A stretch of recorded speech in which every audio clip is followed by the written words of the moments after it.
جب گناہ پر سزا نہیں ملتی تو لوگ گناہ پر دلیر ہو جاتے ہیں۔ جب عدالت، قانون اور یہ چیزیں لوگ ان کو اپنی پہنچ میں اور اپنی جیب کے قریب سمجھنے لگتے ہیں تو پھر گناہ ختم نہیں ہوتا۔ جب کچھ لوگ اپنے آپ کو قانون سے بالا جاننے لگتے ہیں پھر قانون صرف غریبوں، مجبوروں، زیر دستوں کے لیے رہ جاتا ہے۔ نبی پاک علیہ السلام کا وہ فرمان سنگ میل کی حیثیت رکھتا ہے، سنگ میل کی۔ جب ایک بہت بڑے خاندان کی اس خاتون نے چوری کی اور کچھ لوگ ان کے سفارشی بن کے آئے تو ایک سنگ میل، ایک دستور، ایک جملے میں نبی پاک علیہ السلام نے پوری کائنات کی ساری حقیقتیں سمیٹ کے رکھنی۔ فرمایا مجھ سے سفارش نہ کرو اس خاتون کے لیے، اس پر چوری ثابت ہو گئی۔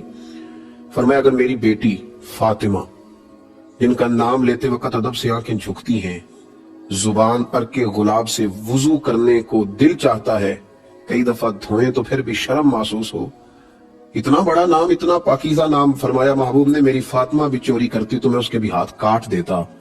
گویا اتنی بڑی بات حضور نے کر کے یہ دروازہ ہی بند کر دیا کہ گناہ پر اگر سزا نہیں ملے گی تو جرم ختم نہیں ہوگا۔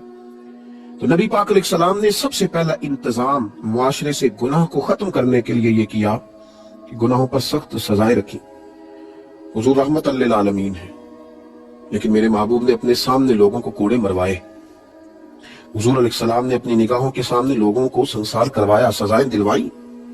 وہ بھی حضور کی رحمت ہے، وہ بھی کرم ہے۔ جڑی بوٹی اگر کٹ جاتی ہے تو باقی فصل کا نفع ہوتا ہے۔ تو سزا کا اعلان حضور نے کیا، پہلی بات۔ دوسری بات یہ کہ نبی پاک صلی اللہ تعالی علیہ وسلم نے ان سارے اسباب سے منع کر دیا جو گناہ کی طرف لے کر کے جاتے ہیں۔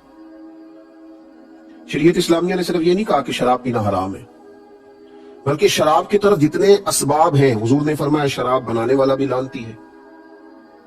صرف پینے والے کی بات نہیں، بنانے والا بھی، خریدنے والا بھی، بیچنے والا بھی، گواہ بننے والا بھی، اس سودے کو سمجھنے والا اور اس پر راضی ہونے والا بھی، اس کے لیے اسباب فراہم کرنے والا بھی۔ نبی پاک نے ان سارے اسباب کو جو گناہ کی طرف لے کر کے جاتے ہیں۔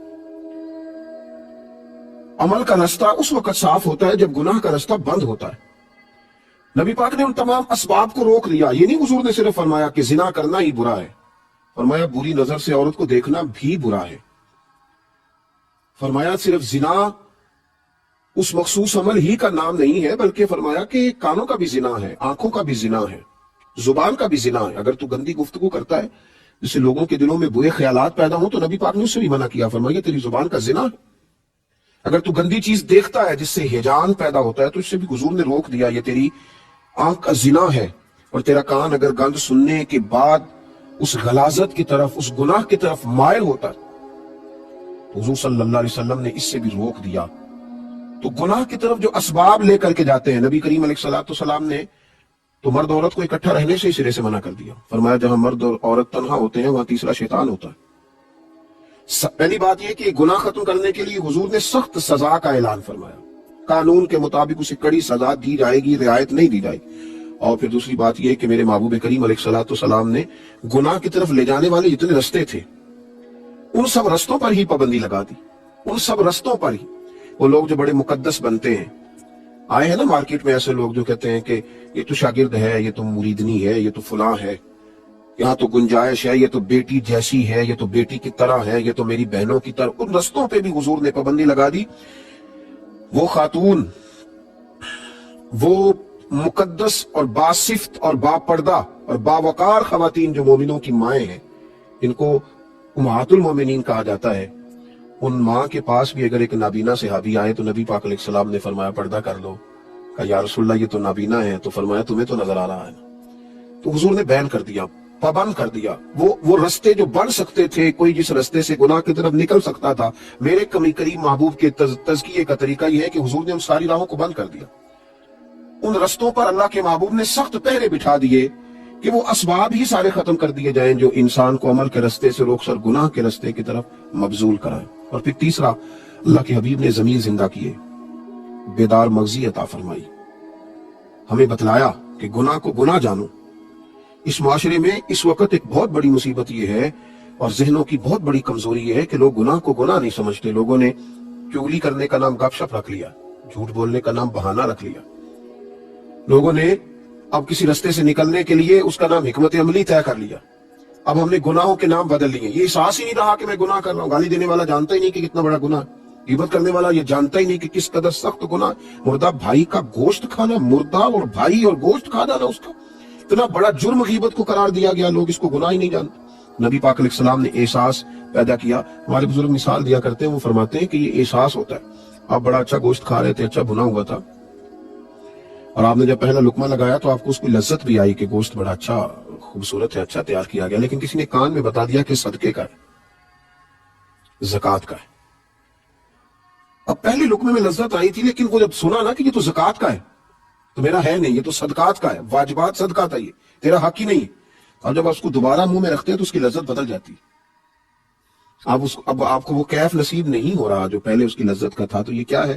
یہ آپ کے دل میں احساس پیدا ہو گیا کہ یہ ایک ضمیر نے یہ بات اندر سے آواز دی، یہ تیرے والا نہیں تھا۔ تو یہ کام کیا نبی پاک علیہ السلام، لوگوں کو بتلایا کہ گناہ ہوتا ہے، غلطی ہوتی ہے، اسی لیے لوگ خود بخود آ جاتے تھے۔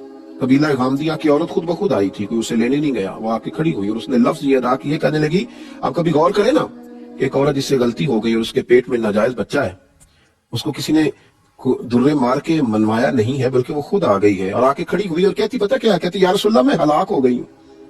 حضور نے پوچھا تجھے کس نے ہلاک کیا؟ تو کہتی کیا؟ حضور میرے گناہ نے مجھے ہلاک کر دی، یعنی میرا مال نہیں ڈوبا، میرا گھر پہ کسی نے قبضہ نہیں کر لیا، میں کوئی کسی شخص نے میری جائیداد نہیں ہڑپ لی، تو ہلاکت صرف یہی ہے نا کہ دولت چلی گئی۔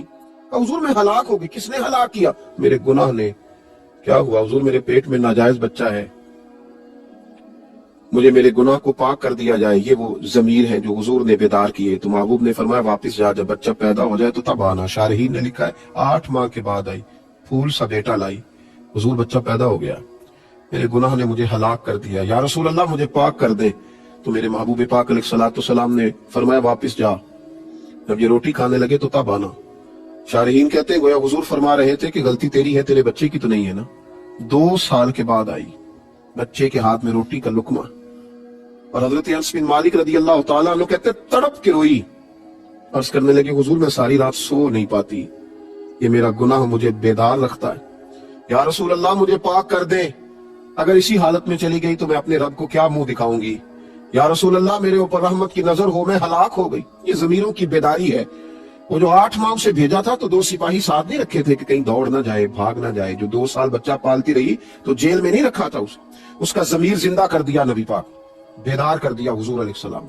یہ میرے محبوب کا فرمان کہ ماں ہاکا فی صدرک، گناہ وہ ہے جو تیرے سینے میں کٹ کے۔ میرے عزیزو، نبی کریم علیہ السلام کے پاس آئی، حضور نے فرمایا اسے لے جاؤ، سنسار کر دو۔ صحابہ کہتے ہیں اسے پتھر لگے، پھر اس کی روح پرواز کر گئی، یہاں تک تو اس کی توبہ تھی۔ پھر رحمت للعالمین نبی نے فرمایا صحابیات سے کہ اسے اٹھاؤ، غسل بھی دو اور کفن بھی پہناؤ۔ غسل دیا، جب کفن پہنایا تو میرے محبوب پاک علیہ السلام نے، حضرت انس کہتے ہیں حیران تو اس وقت ہوئے جب مصطفیٰ کریم نے فرمایا صفے بناؤ، میں خود جنازہ پڑھاؤں گا، میں جنازہ پڑھاؤں گا، میں رحمت للعالمین نبی خود نماز جنازہ کی امامت کروں گا۔ جن کے جنازے کی امامت پر اللہ رحمتوں کی برکھا برسا دیتا ہے، تو محبوب پاک علیہ السلام نے جنازہ پڑھایا۔ ایک صحابی نے کہا حضور اس کا جس نے ناجائز بچہ جنا آپ نے جنازہ پڑھایا، اس کا جنازہ؟ تو نبی پاک صلی اللہ تعالی علیہ وآلہ وسلم نے ارشاد فرمایا تم نے گناہ دیکھا ہے، توبہ نہیں دیکھی؟ تم نے اس کا احساس نہیں دیکھا؟ وہ کس درد سے آئی، کس ذوق سے توبہ کی؟ اور میرے محبوب نے انعام دیا، کیونکہ اس کا ضمیر زندہ تھا نا، اس کو انعام دیا۔ فرمایا اس نے تو ایسی اعلیٰ توبہ کی ہے کہ اگر میں اپنی ساری امت میں بانٹ دوں تو اللہ سب کی بخشش فرما دے گا۔